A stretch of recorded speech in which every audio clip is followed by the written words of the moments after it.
আসসালামু আলাইকুম প্রিয় শিক্ষার্থীরা, আজকে আমি আলোচনা করব তোমাদের নবম শ্রেণীর ষান্মাসিক সামষ্টিক মূল্যায়নের জন্য স্বাস্থ্য সুরক্ষা প্রথম অধ্যায়ের সাজেশন নিয়ে।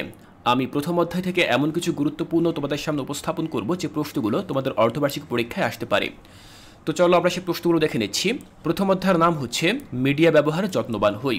তো এই অধ্যায়ে যে কাজগুলো থাকবে সেই কাজগুলোকে আমরা দুটি ভাগে ভাগ করব, একটি হচ্ছে একক কাজ এবং আরেকটি হচ্ছে দলগত কাজ। তো প্রথমেই আমরা একক কাজগুলো নিয়ে আলোচনা করি। দেখো, প্রথম প্রশ্ন, মিডিয়া কাকে বলে? দৈনন্দিন জীবনে মিডিয়ার বিভিন্ন ব্যবহার সম্পর্কে লেখো। 2 নম্বর জানতে চাওয়া হয়েছে আমাদের জীবনে মিডিয়ার ইতিবাচক প্রভাবগুলো আলোচনা করো। 3, আমাদের জীবনে মিডিয়ার নেতিবাচক প্রভাবগুলো আলোচনা করো। এরপর 4 বলা রয়েছে স্বাস্থ্য সুরক্ষায় মিডিয়ার ইতিবাচক প্রভাবসমূহ তালিকা উপস্থাপন করো। এরপর 5 রয়েছে স্বাস্থ্য সুরক্ষায় মিডিয়ার নেতিবাচক প্রভাবসমূহের তালিকা উপস্থাপন করো। 6, মিডিয়ার ক্ষতিকর প্রভাব কি কি আলোচনা করো। 7, মিডিয়ার ক্ষতিকর প্রভাব থেকে বাঁচতে করণীয়গুলো আলোচনা করো। 8, সোশ্যাল মিডিয়া ও অ্যাপস সম্পর্কে ধারণা দাও।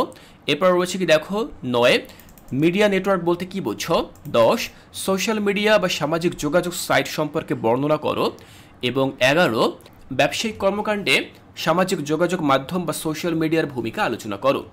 তাহলে এখানে দেখো আমি 1 থেকে 11 পর্যন্ত যে প্রশ্নগুলো আলোচনা করলাম, এই প্রশ্নগুলো তোমরা একক কাজ হিসেবে অনুশীলন করবে। তোমরা চেষ্টা করবে বাসায় এই প্রশ্নগুলোর উত্তর লিখে লিখে প্র্যাকটিস করতে।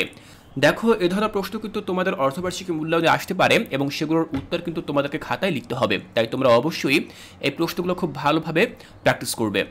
এবার চলো আমরা এই অধ্যায় থেকে দলগত কাজ দেখে নিচ্ছি। আমি এই অধ্যায় থেকে 2টি দলগত কাজের কথা উল্লেখ করেছি। প্রথম যে কাজটি সেটি হচ্ছে স্বাস্থ্য সুরক্ষায় মিডিয়ার ইতিবাচক ও নেতিবাচক প্রভাবসমূহ দলগতভাবে উপস্থাপন করো।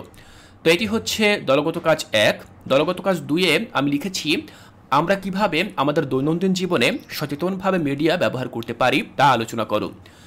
তো আমরা এই কাজটি দেখলাম। তো তোমরা দলগতভাবে এই কাজগুলো অনুশীলন করার চেষ্টা করবে যাতে করে এই প্রশ্নগুলো আসলে তোমরা খুব সহজভাবেই সেটির উত্তর উপস্থাপন করতে পারো। তাহলে শিক্ষার্থীরা, তোমরা দেখে নিলে যে প্রথম অধ্যায় থেকে কোন কোন প্রশ্নগুলো তোমাদের অর্ধবার্ষিকী মূল্যায়নে আসতে পারে। তোমরা খুব ভালোভাবে এই প্রশ্নগুলো অনুশীলন করো। আজকের এই ক্লাসে আমি তোমাদেরকে বোঝালাম যে প্রথম অধ্যায় থেকে গুরুত্বপূর্ণ প্রশ্নগুলো কোনগুলো। এর পরবর্তী ক্লাসে আমি বুঝিয়ে দেব দ্বিতীয় অধ্যায় থেকে কিছু গুরুত্বপূর্ণ প্রশ্ন। তাই কোর্সটিকায় এর পরবর্তী ক্লাসগুলো দেখার আমন্ত্রণ জানিয়ে আজকের এই ক্লাসটি এখানেই শেষ করছি।